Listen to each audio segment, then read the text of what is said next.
The last bit of that talk was added very recently. La dernière partie de cette présentation a été ajoutée très récemment, donc je ne vais peut-être pas tout commenter, mais tout d'abord, je voudrais remercier nos oratrices. Merci pour ces formidables présentations. Les deux portent sur le même sujet, essentiellement sur l'inéquité dans la santé tout au cours de la vie, mais les deux ont abordé ce sujet de deux perspectives très différentes. Et je pense que c'est ce que l'on observe toute la journée. Ce projet Gendi est tout à fait multidisciplinaire et c'est ça qui fait que c'est intéressant.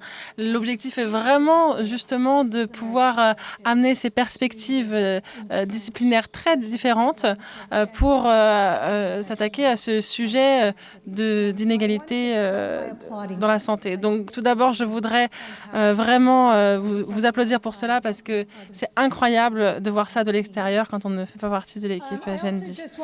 Je voulais également dire très rapidement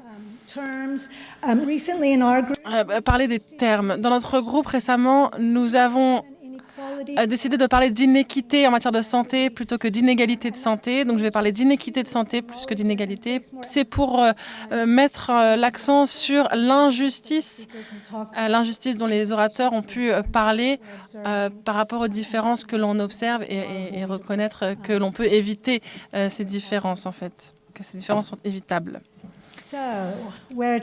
Donc, où commencer? Pour revenir à ma perspective, à ma discipline, moi je suis socio-épidémiologiste, je travaille dans un cadre qui concerne tout le long de la vie. Dans ma carrière, ma recherche porte sur l'inéquité de genre dans le travail payé et non payé et le travail de soins, et de les voir comme des déterminants sociaux de la santé, avec un peu de travail mené sur la participation sociale et les relations sociales en rapport avec le vieillissement et l'inéquité en fin de vie. Et je dois dire que toute ma recherche a été quantitative par nature, en utilisant de grandes enquêtes qui ont suivi les mêmes personnes tout au cours de leur vie. Donc voilà un peu là d'où je viens. Mais donc on a eu la question de la position sociale chez les adultes qui influence la santé biologique par des chemins psychosociaux, matériels, etc. Mais de voir la façon dont ces modèles sont utilisés vraiment me parle, puisque c'est exactement comme ça qu'on les utilise également dans mon propre travail. La présentation de Muriel sur l'importance de la socialisation dans les processus qui créent des inéquités de santé, je pense que c'est un défi tout à fait opportun pour une socio-épidémiologiste comme moi, pour être plus en lien avec la sociologie, pour avoir une meilleure compréhension des processus sociologiques sur lesquels nous enquêtons. Je pense que l'on peut dire que la socio-épidémiologie n'a pas été assez en lien avec la socialisation comme notion et les processus que Muriel décrit. Il y a peut-être une exception, mais je voudrais la mettre en lumière parce que je pense que c'est intéressant. Il y a 20 ans, un collègue a mentionné avec Michael Marwan, qui a été cité plusieurs fois ce matin, qui travaille dans notre département, a publié un document sur le rôle de la socialisation dans les inégalités sociales en matière de santé. Là-dedans, on décrit le processus de socialisation en lien avec le concept de Bourdieu de l'habitus, le concept de Bourdieu de la disposition, la pratique des structures dans le processus de l'incorporation. Donc c'est intéressant de voir que assez tôt finalement dans le domaine de la socio-épidémiologie, il y a eu un travail sur le concept de la socialisation avec cette perspective plus épidémiologique. I don't know what happened. Je ne sais pas ce qui s'est passé, mais on a un peu perdu cet aspect-là dans la socio-épidémiologie. On est en train d'y revenir un petit peu et je reviendrai sur ce qui s'est passé qui fasse qu'on ait un peu oublié cela. Mais il y a eu d'autres liens avec la théorie sociologique. Il y a des documents sur le concept de Bourdieu de l'habitus en lien avec les différences dans les comportements liés à la santé, comme Bourdieu lui-même en a parlé.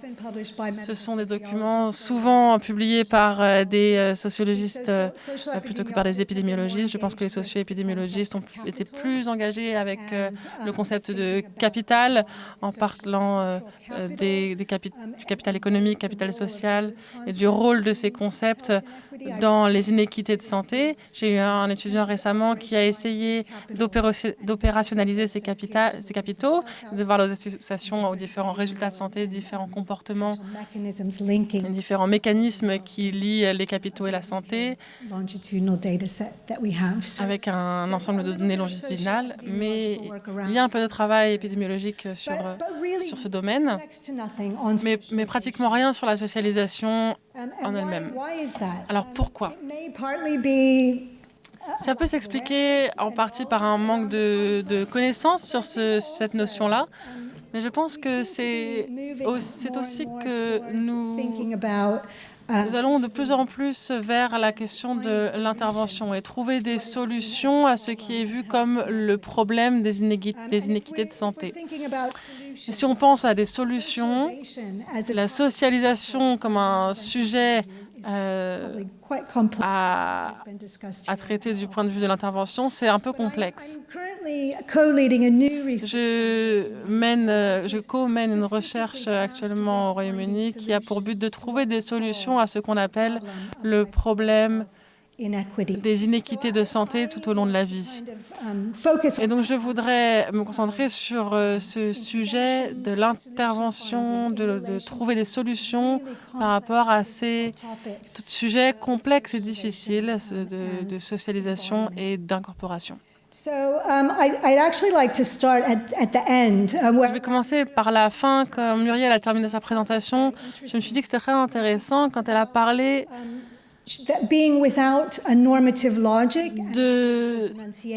d'opérer en dehors de la logique normative de ces processus de différenciation étudiés par l'équipe Gendi, mais aussi avoir la volonté de penser au changement individuel, de travailler sur les individus en lien au goût, comportement, habitude. I'm going to lose my way now. Sorry, I knew this was going to happen because that's... Pardon, j'ai perdu le fil. I wanted to pick up on that because Donc, je voulais revenir là-dessus parce que je pense que cela attire vraiment l'attention, une attention à laquelle il faut bien réfléchir si on parle d'intervention. Parce que si c'est notre intention d'intervenir dans ces processus sociologiques, est-ce qu'il faut qu'on le fasse? Et si on pense qu'il faut qu'on le fasse, où commencer? Parce que c'est extrêmement complexe. Et donc je veux revenir à la métaphore de Michel sur le brouillard que j'ai trouvé très intéressante. Ça m'a vraiment intéressée. J'ai trouvé ça super. Mais en fait, on parle d'air parce qu'on ne peut même pas le voir. C'est intangible, c'est invisible. Par où commencer? Comment commencer à intervenir sur quelque chose qui est à ce point omniprésent, mais à ce point difficile à voir et à vraiment appréhender. Mais ensuite, Muriel a présenté des travaux faits par Gendi où ils ont observé et documenté et décrit les processus de socialisation.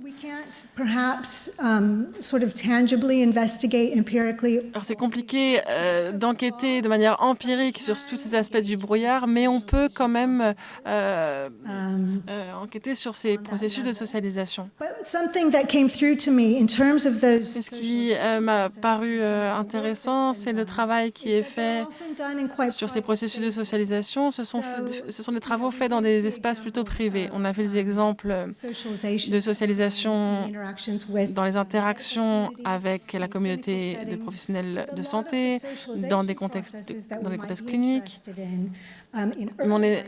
Mais dans les premières étapes de la vie, sa socialisation a lieu dans des espaces vraiment privés. Donc non seulement c'est un sujet complexe et un peu invisible, c'est surtout quelque chose qui intervient dans des milieux privés. Donc comment intervenir un peu dans ces niveaux privés, au sein des familles, etc. Donc on voit ces travaux sur l'éducation, sur l'éducation des petits-enfants, sur l'éducation à la maison. Et donc là où on intervient, on voit comment on essaie d'atténuer l'impact sur les enfants alors qu'ils se développent, particulièrement lorsqu'ils évoluent dans des circonstances, dans des milieux défavorisés. What do we think about that? Taking for example the example that. Donc si on prend par exemple ce qu'a dit Michel, ce gradient clair dans l'acquisition du langage chez les enfants, à l'âge de 3 ans, on voit un gradient dramatique. Et ça, c'est très important quand les enfants commencent l'école pour avoir accès aux cours, pour pouvoir interagir avec leur père. Et ça a un impact sur la façon dont les enfants sont vus à l'école aussi. Donc on pourrait penser, alors oui, l'éducation précoce, les programmes d'éducation précoce sont peut-être la solution, quelque chose que l'on peut faire pour intervenir sur ce gradient-là. Mais alors, est-ce qu'on essaie de remplacer ces processus de socialisation en famille dont Muriel parlait avec un ensemble de socialisation alternative? Et alors, ça nous renvoie à ces logiques normatives dont Muriel a parlé. Donc, est-ce qu'on est à l'aise avec ça? Est-ce que c'est problématique ou est-ce que c'est une solution acceptable au problème d'inéquité de santé? J'aimerais savoir ce que vous en pensez.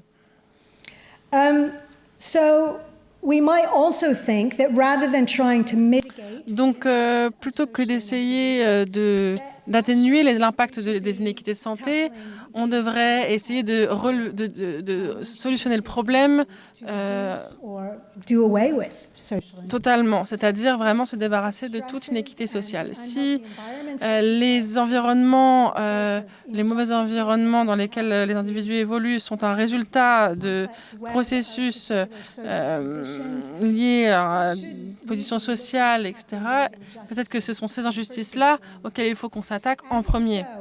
Et si c'est le cas, où est-ce qu'on commence, encore une fois, dans ce réseau très large de socialisation et d'incorporation?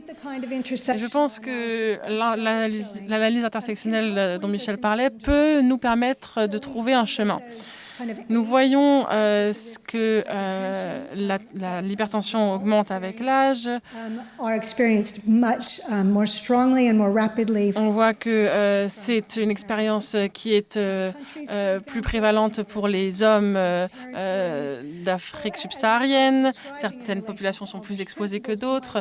Et donc, si on pense au principe d'Elder, il faudrait penser aux mécanismes qui encouragent cela. Est-ce que les hommes dans ces communautés sont plus défavorisés?